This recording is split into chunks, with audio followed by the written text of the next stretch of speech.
नमस्कार। अपना उत्तराखंड के इस वक्त के बुलेटिन के साथ मैं हूं अनुपम। प्रदेश की हर छोटी बड़ी खबरों को लेकर उत्तराखंड में पंचायत चुनाव का रास्ता साफ हो गया है। सोमवार को शासन ने 31 जुलाई तक पंचायतों में प्रशासकों का कार्यकाल बढ़ा दिया है, यानी कि सरकार इस बीच चुनाव संपन्न कराने जा रही है। बुधवार को आयोजित होने वाली कैबिनेट मीटिंग में ओबीसी आरक्षण पर फाइनल मोहर लगते ही तस्वीर साफ हो जाएगी। इस बीच चुनाव होने तक सरकार ने प्रशासकों का कार्यकाल तो बढ़ाया, लेकिन अभी तक चले आ रहे निर्वर्तमान प्रतिनिधियों को यह दायित्व नहीं सौंपा। अब प्रशासनिक अधिकारियों को प्रशासक बना दिया गया है। जिला पंचायत में डीएम प्रशासक होंगे, जबकि क्षेत्र पंचायत में एसडीएम और ग्राम पंचायत में सहायक विकास अधिकारी पंचायत प्रशासक होंगे।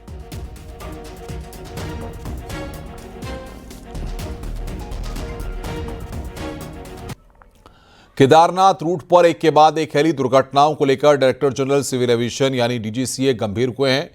जहां डीजीसीए ने सभी घटनाओं की जांच शुरू कर दी है, वहीं शनिवार को सड़क पर हेलीकॉप्टर की क्रैश लैंडिंग वाली कंपनी क्रिस्टल एविएशन को उत्तराखंड से सस्पेंड कर दिया गया है। अब क्रिस्टल एविएशन उत्तराखंड में हेलीकॉप्टर नहीं उड़ा पाएगी। वहीं सोमवार को केदारनाथ में 2 हेली कंपनियों ने पार्किंग के नियम तोड़े तो 2 घंटे के लिए उनका ऑपरेशन रोक दिया गया। डीजीसीए का कहना है कि अब केदारनाथ रूट में हेलीकॉप्टर की सीसीटीवी फुटेज की मॉनिटरिंग की जा रही है। वहीं डीजीसीए केदारनाथ में हेलीकॉप्टर के नंबर कम करने के बारे में सोच रहा है। कुल मिलाकर कई हादसों के बाद director general civil aviation active हुआ है।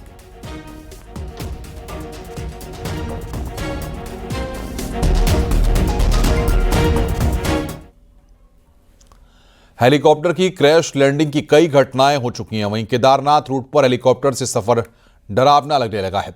पर आखिर इस रूट पर ऐसा क्यों हो रहा है, जबकि दुनिया में कई पहाड़ी जगहों पर हेलीकॉप्टर उड़ते हैं? आइए देखते हैं हमारी ये रिपोर्ट।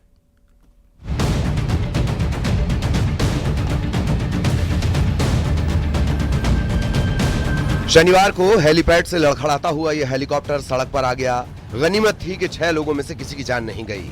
केदारनाथ घाटी में यह कोई पहली घटना नहीं थी। पिछले कुछ सालों में यहां हुए अलग अलग एक्सीडेंट ने अब सिस्टम की भी टेंशन बढ़ा दी है। सीएम धामी ने हेलीकॉप्टर के सड़क पर उतरने की घटना के बाद समीक्षा के आदेश दिए हैं। तीर्थयात्रियों की सुरक्षा हमारे लिए सर्वोच्च प्राथमिकता है और उसमें किसी भी प्रकार की कोई कोताही नहीं बरती जाएगी। तत्काल इसकी एक गाइडलाइन बनाकर सुरक्षा के मानकों का पूरी तरह से पालन हो, ये सुनिश्चित करवाया जाए। बीते कुछ सालों में केदारनाथ घाटी हेलीकॉप्टर हादसों के लिए अक्सर सुर्खियों में रहती है, जिसकी पहली बड़ी वजह है यात्रियों का ओवर प्रेशर होना। इसके चलते कई बार हेली कंपनियां यात्रियों के चक्कर में नियम तक ताक पर रख देती हैं, जबकि 3500 मीटर की ऊंचाई पर एक भी अतिरिक्त यात्री के वजन का असर सीधे हेलीकॉप्टर पर पड़ता है। इसके साथ ही एक और बड़ी वजह भी है। हिमालय की पहाड़ियों में 3500 मीटर तक चारधाम में 15 से 20 हेलीकॉप्टर रोजाना औसत 300 चक्कर लगा रहे हैं और इसमें सबसे ज्यादा 200 से 225 चक्कर केदारनाथ रूट पर हैं। लगातार इतने चक्कर का असर भी हेलीकॉप्टर की कैपेसिटी पर पड़ता है। इसके साथ ही केदारनाथ में अलग अलग स्थानों पर अलग अलग तापमान रहता है, तो घाटी के संकरे होने के साथ मौसम और हवा के पैटर्न का भी असर पड़ता है। जब प्रेशर आ जाता है तो पायलट को ये बोला जाता है कि एक पैसेंजर फालतू ले जाओ, कोई खास फर्क नहीं पड़ेगा। बट बिकॉज ऑफ टेक्निकलिटी के हिसाब से वो एक पैसेंजर भी कभी कभी प्रेशर डाल सकता है। उसकी कैपेसिटी है, उसका काम करने का वो है, पार है, हेलीकॉप्टर की ताकत है, वो डिपेंड करती है ऑल्टीट्यूड पे, हाइट पे, कितनी हाइट पे वो ऑपरेट कर रहा है और दूसरा कितना टेम्परेचर है वहाँ का। दुनिया भर में खासकर पहाड़ी इलाकों में आवाजाही के लिए हेलीकॉप्टर का इस्तेमाल होता है। भारत में भी अब हेलीकॉप्टर का चलन बढ़ा है। ये सुविधाजनक तो है, लेकिन सेफ्टी प्रोटोकॉल से समझौता हुआ तो खतरे की संभावना बढ़ जाती है। दीपांकर भट्ट, न्यूज़ 18, देहरादून।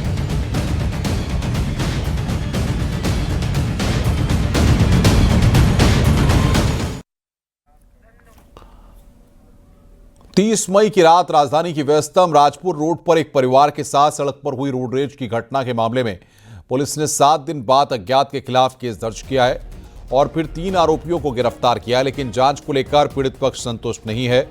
पीड़ित मर्चेंट नेवी अफसर हिमांशु का आरोप है कि जो लोग घटना के समय थे उनको गिरफ्तार न करके दूसरे लोगों को गिरफ्तार किया गया है।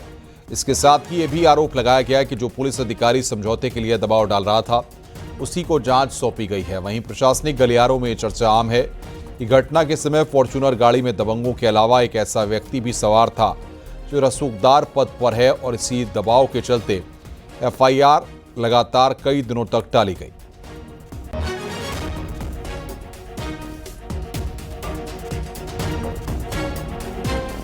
हमने जो आखिरी सोशल मीडिया पे पुलिस ने जो वीडियो डाला है कि हमने गिरफ्तार कर लिए हैं, उसमें 2 आदमियों की तस्वीर देखी जा सकती है। जो दाहिने तरफ पे थोड़ा हेल्दी सा आदमी खड़ा है उसका तो केस से कोई लेना देना ही नहीं था।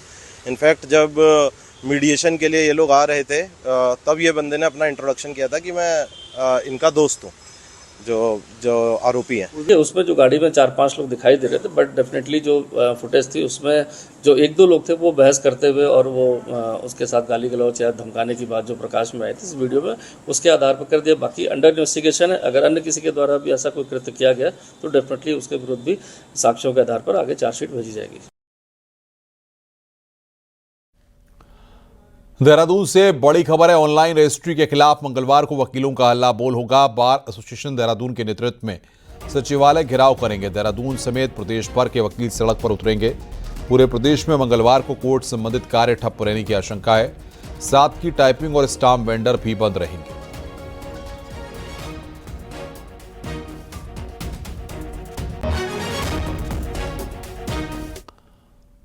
उत्तराखंड पावर कॉर्पोरेशन लिमिटेड में निगम द्वारा जारी की गई सीनियरिटी लिस्ट के खिलाफ अब असिस्टेंट इंजीनियर एसोसिएशन ने मोर्चा खोल दिया है। उनका कहना है कि जब तक विभाग उनकी सीनियरिटी के मामले को सही से नहीं सुलझाता तब तक वो प्रदर्शन करते रहेंगे।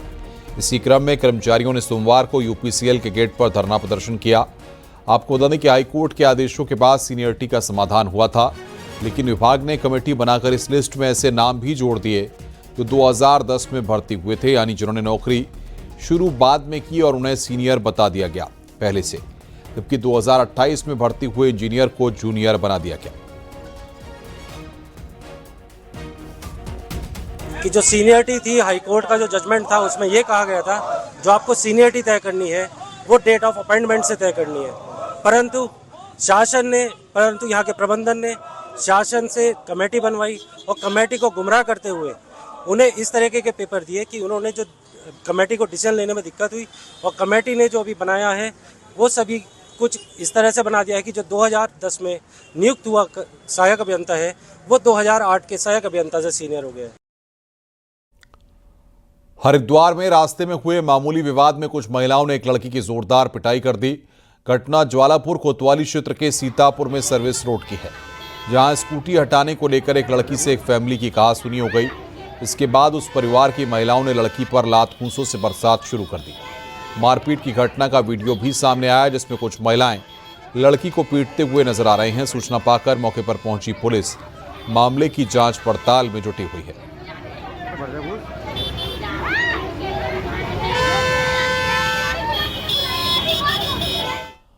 मुख्यमंत्री धामी सोमवार को उत्तरकाशी की पुरोला विधानसभा के दौरे पर रहे। सीएम धामी ने पुरोला में 43 करोड़ की लागत से बनने जा रहे उप जिला अस्पताल के नए भवन का भूमि पूजन और शिलान्यास किया। वहीं मुख्यमंत्री ने करीब 210 करोड़ की लागत से 55 विकास योजनाओं का लोकार्पण और शिलान्यास भी किया। इस मौके पर मुख्यमंत्री ने कहा कि हम जो भी घोषणाएं करते हैं, हमारा संकल्प रहता है कि वो घोषणा धरातल पर उतरे। वहीं सीएम धामी ने यह भी कहा कि आज हर क्षेत्र में विकास तेजी के साथ हो रहे हैं। यहाँ पर जैसे आज ये चिकित्सालय का उच्चीकरण हो रहा है, इसका शिलान्यास हो रहा है, ऐसे ही अनेक विकास कार्य चाहे शिक्षा के क्षेत्र में हो, स्वास्थ्य के क्षेत्र में हो, पेयजल के हों, सड़कों के क्षेत्र में हो, उन सभी को शुरू किया गया है या उनको पूरा किया गया है। ये सभी योजनाएं आने वाले समय में इस क्षेत्र के विकास में एक मील का पत्थर साबित होंगी और यहाँ का समेकित विकास होगा। उत्तराखंड साहित्य गौरव सम्मान की राशि 5 लाख से बढ़ाकर 5,51,000 की जाएगी। राज्य सरकार दीर्घकालीन साहित्य सेवी सम्मान शुरू करेगी, जिसकी सम्मान राशि 5 लाख रुपए होगी। सोमवार को सचिवालय में सीएम पुष्कर सिंह धामी की अध्यक्षता में आयोजित उत्तराखंड भाषा संस्थान की साधारण सभा और प्रबंध कार्यकारिणी समिति की मीटिंग में यह फैसला लिया गया। बताया गया है कि हिंदी के प्रति युवा रचनाकारों को प्रोत्साहित करने के लिए युवा कलमकार प्रतियोगिता भी आयोजित की जाएगी।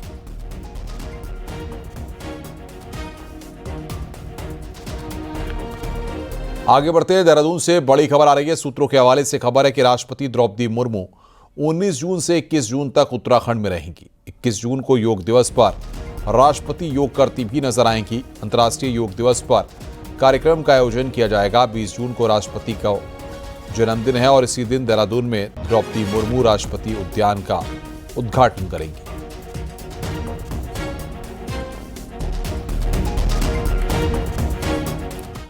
साल 2027 में भारत में जनगणना होने जा रही है और इसी शुरुआत होगी 4 हिमालयी राज्यों के कुछ क्षेत्रों से, जो 2026 में होगी। इन राज्यों के कुछ क्षेत्रों को छोड़कर शेष भारत में 2027 में जनगणना होगी।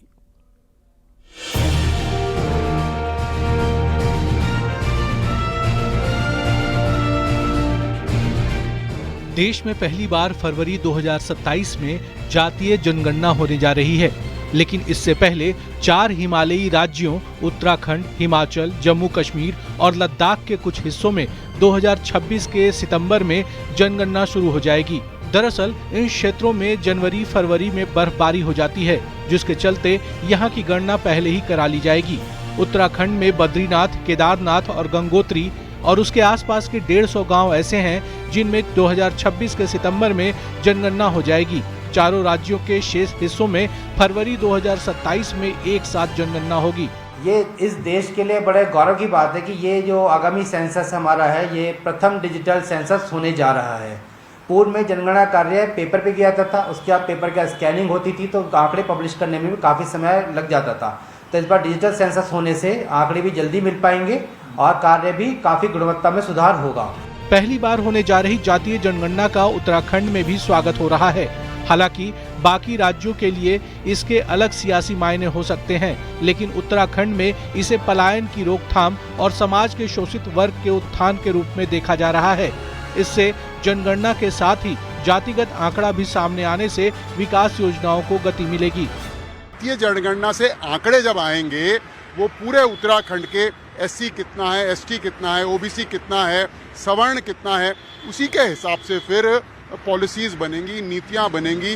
जो बहुत पीछे रह गए हैं उनके कल्याण के लिए आगे बढ़ने की योजनाएं बनेंगी। जातीय जनगणना होने से पूरे देश के अंदर जो अलग अलग पूरे जातीय समूह हैं, उनमें जो वंचित लोग हैं, जो शोषित लोग हैं, जो सामाजिक रूप से, आर्थिक रूप से, अलग अलग रूप से जो पिछड़े हुए हैं, शैक्षणिक रूप से पिछड़े हुए हैं, जिनको न्याय नहीं मिल पाया इतने लंबे समय तक, जब जातीय जनगणना हो जाएगी, दूध का दूध, पानी का पानी हो जाएगा।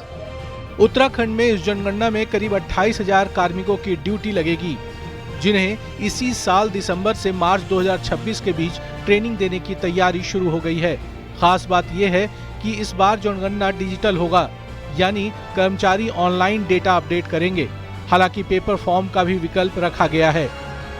न्यूज़ 18 के लिए देहरादून से सुनील नौप्रभात की रिपोर्ट।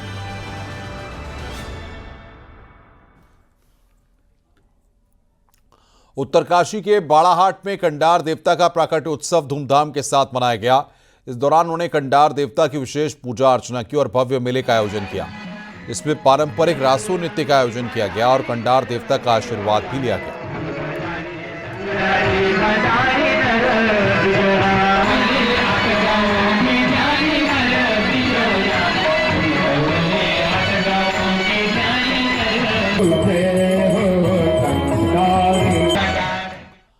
पंद्रह जून को कैंची धाम का स्थापना दिवस है। नैनीताल जिला प्रशासन ने मेले की तैयारियों को लेकर मंदिर प्रबंधन के साथ बैठक की। मेले के दौरान सभी तरह की गाड़ियों पर रोक कैंची धाम के आसपास रहेगी।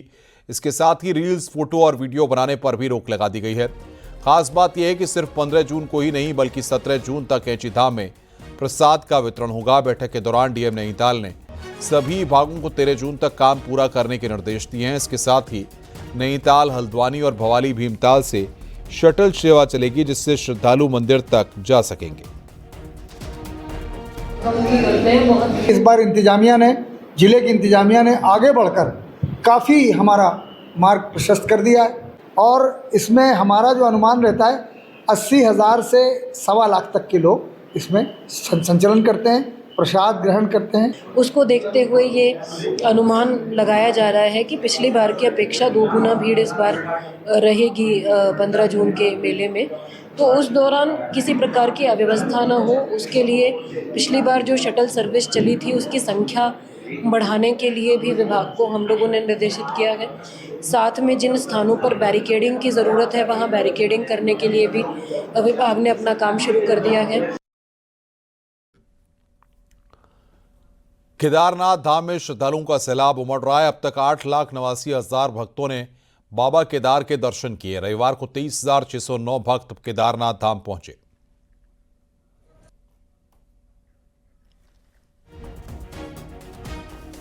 बद्रीनाथ धाम में श्रद्धालुओं का तांता लगा हुआ है। हर दिन 20 से 25,000 से ज्यादा तीर्थयात्री भगवान बद्री विशाल के दर्शन के लिए पहुंच रहे हैं। बद्रीनाथ धाम में अब तक 6,79,000 यात्री दर्शन कर चुके हैं, जो अपने आप में एक बड़ा रिकॉर्ड है। पिछले 4 महीनों में बद्रीनाथ धाम में 1 लाख से ज्यादा तीर्थयात्री दर्शन कर चुके हैं।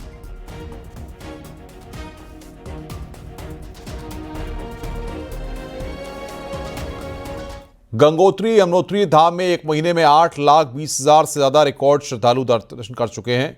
यमुनोत्री धाम में 4,10,000 से ज्यादा तीर्थयात्री दर्शन कर चुके हैं। गंगोत्री धाम में 4,10,000 से ज्यादा तीर्थयात्री दर्शन कर चुके हैं। यात्रियों में यात्रा को लेकर जबरदस्त उत्साह देखा जा रहा है।